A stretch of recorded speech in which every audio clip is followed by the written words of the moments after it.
Welcome back, WNST, Towson, Baltimore, and Baltimore Positive. We do a lot of sports around here. We do some politics, we do some business, we do some local business, and we do some rock and roll from time to time. My almost famous days as a music critic back in the 1980s and the 90s, and from time to time, I get a gift given to me. Andy Summers is playing at the Strand in the Appel Center for the Arts up in York, Pennsylvania on Thursday night for my birthday, by the way. It's October the 12th. He will be there. He's out on tour, out on the road without the rest of La Policia and doing a spoken word tour, singing some songs, showing some art, showing his photography off. And I had the occasion many, many years ago. And I would say it's one of the top 5 experiences of my lifetime of singing a couple songs with Andy Summers in the famous Bodeguita del Medio in Havana, Cuba in 1999. I was on an Orioles trip. He was on a cultural exchange trip with a whole bunch of very, very famous musicians from all over the world doing music with Cubans. He's now doing music in York, Pennsylvania. Andy Summers, you're coming to York, Pennsylvania. Welcome back into my life, and certainly welcome back into the lives of anybody who's loved your music. I know this is a celebration of your art and a whole lifetime of doing a whole bunch of things, right? Well, I'll just try to get through the show, mate. That's all. I'm trying not to blow it. Well, how can you blow it? You put this thing that you can't mess it up, right? I mean, it's a solo act. No. I'm pretty good on the guitar, but it's quite technical. We have 3 computers running, to put this stuff on the big screen. Lots of cues, lots of little things. I mean, we're getting there. We've kind of built our techno chops up over the time we've done this. And it's getting pretty slick. I'm lucky I work with a very clever guy who's the sort of opposite to me. He's very tech, but he's got it sorted. And we're at the process where it's working really well. And now we're just trying to refine it, see if we can have less equipment, make it smaller. But it's very good. I'm very pleased. It's a multimedia show. Surprising thing is it took me so long to get around to combining the photography with the guitar playing. But yeah, it's going down very well everywhere. And I open my mouth a lot and talk to the audience quite a lot. Well, I mean, it is a point where you want some storytelling, right? People, yeah, well, yeah, people come to you every day. The night I met you, your association to one of the greatest bands ever, and the music you make that's ubiquitous to our lives, right? I mean, everybody would, if they run into you, they want to say something about Sting or Stewart or a song, right? Yeah, they do, but I don't. We've got some stuff in there. I think people are very happy with it. I mean, we usually get them all out of their seats and up at the stage at the end. Well, so for you to put the concept together, what in your mind you wanted this to be like, what, or something you had seen? Well, I thought it should be a pretty arty show, and it was different. Unfortunately, we're lucky. Let's say not unfortunately, but fortunately, there's an elephant in the room, and it's hard to ignore. In other words, they want to hear some police stuff. So I've craftily got some in the show, but they're beautifully presented because they've never been seen like this. I made some new videos, and I selected certain kinds of photography that really work very well with the song. So I've been selective about it. So I feel 2 things: they work. We've built them to a place where it's a nice thing. And also, it keeps people happy. They expect me to do something like that, but I'm slightly changing the context of the song. So, yeah, it's going really well. That's all I can tell you. It's more for me. It's like, do you want to keep doing this? Do you want to keep going on the road, or is this enough now? I'm thinking about it. Like. Well, I mean, you were on the road a lot as a young man, and then your band famously didn't do this so much anymore. I was there back in 06 when you put the band back together in Vancouver. I was there the first night. Yeah. Yeah. I mean, I love your band, and I love the one experience I had with you other than this one, which I'll get to in a couple of minutes, in your Cuba trip and how we wound up in the same room together. But the notion that anyone, I mean, I see Bruce Springsteen, I see people, just anyone who's older than me, and I turned 55 this week, and I know what, if I'm in Arlington, Texas right now on the road with a baseball team, right? So I know what the road can do. That you choose to do this when it's probably not a financial endeavor in your part, more of an art endeavor, really, more of something for enjoyment. It's something that I realized that I wanted to do, because I've had something around like 60 photo exhibitions, museum shows all over the world. I've had a very good shot with it. I've made 5 books. The latest one is out now. It hasn't been a barren existence. It's been plenty of it. Most of us haven't been out on the road for 3 years, so I'm like a lot of people, sort of returning and trying it. And I mean, basically, the great bit is when I'm on stage. That's it. Then the rest can be a little bit of a grind, which I'm not so up for. But the way I've done this tour is I usually go out and do about 7 or 8 shows. Then I come home for a bit. Then I go out and do another little bunch, and then come home. No, so it's not like life on the road forever, a year at a time or anything. That's what we used to do. It was incredible.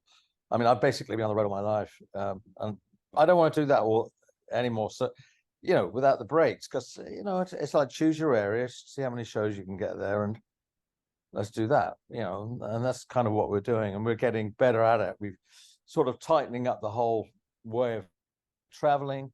The amount of equipment we have to go with, the shows together, musically and logically. So you sort of have a show in mind, and you're in your studio and you're isolated. Then you go out and you play in front of the first audience, and it's a complete shock because you probably got everything wrong. And then on you go, and you refine it. And I can see from where we were to where we are now is a big jump. So what we're seeing is different than it would have been had we seen it earlier, and better in your mind Oh, at it's the better Strand because, this week. yeah, I mean, the technology changed. We've been able to do things. I'm not playing with guitar amplifiers on stage now. It was so loud. I've removed those. I have in-ears, and I can balance the whole thing personally. So it's louder out front. But for me, I'm, like all musicians, I have to watch my ears, my hearing. But that's a real kind of, it feels like a technical revolution to me that I'm doing all this electric guitar stuff and no guitar amplifiers. We're getting somewhere now. Andy Summers is here, of course, the legendary guitarist and Hall of Famer from the Police. He'll be at the Strand in the Appel Center for the Arts up in beautiful York, Pennsylvania. Encourage everybody, beautiful little downtown area in York. Go up, take advantage on Thursday night. On Friday, I'm at Drug City. On Sunday, we're doing our Ravens game. So it's my birthday celebration. Andy, you and I got together, and I remember it as one of the greatest experiences of my life. I went to Havana, Cuba, doing baseball, and I strolled into a bar, and Woody Harrelson was in the bar. You were there with the late great Patty Maloney of the Chieftains. I recently saw another artist who was on that junket down to Cuba, but Mick Fleetwood. There were so many artists. Jimmy Buffett, who just passed recently, was a part of that as well. Speak to 1999 in Cuba and what in the world you were doing in a bar, and how we wound up singing 3 songs together. Yeah, well, it was a marvelous thing. And I think the guy, this gentleman, I can't remember his name now. I think he did this 3 times in the where he went to another culture. Maybe there's one in Europe. He did one somewhere else. But I think the Cuban one was the big one. It was about 50 of us that traveled to Cuba. We got over to the East Coast, and I think we all flew out from Miami for obvious reasons, close.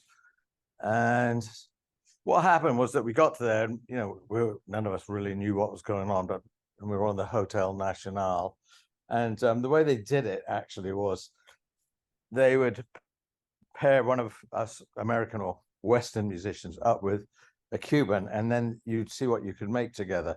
So it was literally all the names on pieces of paper and a hat, and it was somebody was, we had a big meeting in the morning in the courtyard of the hotel, and they would play these bits of paper, and I can't remember the guy's name now, but I got lucky because I got paired up with this guy who had a 16-piece band, and he was the sort of, he did soul funk, and it was like the James Brown of Cuba.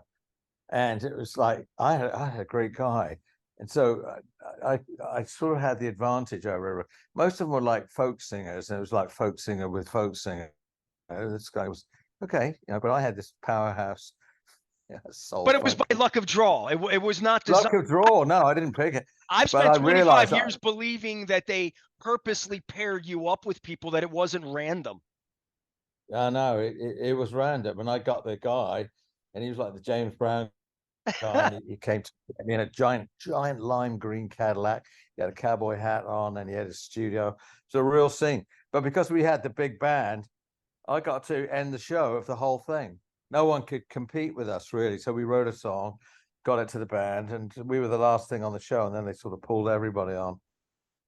Then we had a big, very deluxe dinner, banquet, which you go, how could you do this in Cuba? It's not possible. Of course, it was all government stuff. And we all lined up, and I met Fidel Castro, and I had picked up a little book in the market. Cuba is a very literary place. There are books everywhere. I can't remember the name of. It's a little red and black leather book I picked up in the market, and it was something like My Journey. That's not quite right, but something like that by Fidel Castro. And so I had it in my pocket, and I went up to Castro. He was about 6'6", gigantic guy, and he had two guards with him, of course, and I pulled out my book. And then they said no. They sort of pushed their guns at me. So I'm okay, sorry, and went back and sit down. And then this girl came up to me who was somehow involved within the official stuff. She said, give it to me. I'll get him to sign it. And so he wrote a very nice note to me, like it says, por Andy in fraternidad, Fidel Castro. So that's where I felt like I was the only one out of the whole bunch of us. I got it, and I still have it. So I was. But you had a gun held on you for it. Oh yeah. I risked death. Well, I don't know what you were doing in Bodeguita do Medio that night, and we wound up next to each other. And Woody Harrelson is the one that really convinced you to do this, to pick up the guitars. I have the story from the three people that were with me that night in 1999. And I found the audio tape, and I'm going to present that for my audience to tell the story as we told it 2 days after we got back from Cuba. And I had not listened to it in 25 years of this evening. And the guys swear that you and Patty bought Polaroid pictures from the man on the street that comes in and takes your picture for you, that you have pictures of this somewhere. But you and I did 3 songs together that night, and you were very, very magnanimous. And I think the drinks were flowing, at least as we went back and told the story. It was a pretty good time. You look like you're having a good time there. Yeah, it looks pretty good, I gotta say. And it was weird with Woody. It turned out he lived 2 doors down from it, at least it was, in Santa Monica in California, Los Angeles. So we got to really hang out and spend some time together in the way that you might imagine. I held Woody's bag inside. Woody went take a walk out in the alley, and I'm like, man, Woody, I can't be the guy holding your passport. He's out there. Woody's a brave guy. But back to your show and coming out. And again, I waited a lifetime to say thank you. So thank you. On behalf of me and my friends that night for giving me a memory, it's the greatest cocktail story I have, that I sang 3 songs and you let me be Sting in the band for 10 minutes. So it literally is. And I have photographic evidence, and I now have you admitting that it really happened. So it did happen. Yeah, good, man. That's right. It's nice to have some memories like that. I know we were very excited to do it. To your show and taking pictures and traveling, and this, you said we haven't been on the road in 3 years. You're seeing a different world post-COVID through your lens and what you want to capture. And I would think the bad hotels, the bad flights, the connections, the crazy guys you sang songs with that want you on their podcast and all of that. The part of it for you is everywhere you go, there is art for you, right? And it's sort of like eating for me. I can go to Texas, and even if I don't like Texas, I can eat the barbecue and say I had a decent time and go home. Yeah, I mean, I'm not an idle person, and I do photography, and travel is a great stimulant. I mean, we've been to 3 days of filming, but I've of course got my cameras with me, my Leicas, and here we are. As you see, never a dull moment. But this is what you do. We were out last night shooting up in East Village. That was fun. I like the East Village these days. Well, one thing I'm. Yeah. Thanks for coming on. If please wrap up. I know your time is valuable and you're getting ready, and you're probably doing a whole lot of talking on stage. I got to pack up and get out of here. We're leaving in half an hour to. We're going to drive up to Albany. We've got a nice vehicle, and the filming guy's coming with me. And I'm back on stage tonight. Well, Take care of yourself. That's Take it. care of your voice. I hope to see you on Thursday night at the Strand when you come in. And you gave Great. me one of the great memories of my life, Andy Summers. When people ask me about Andy Summers, I'm like, Andy Summers is a good Yeah. dude. All right, man. We're Thank you all doing very our much. best. Right, I'll see you. All right. Appreciate you. Ciao. Thank you so Bye. much. Andy Summers joining us here from the police to you and from Arlington, Texas, back home as well, and having some fun around here with a little bit of rock and roll memories, even though the Orioles season is over. We are WNST, AM 1570, Towson, Baltimore. We never stop talking Baltimore positive.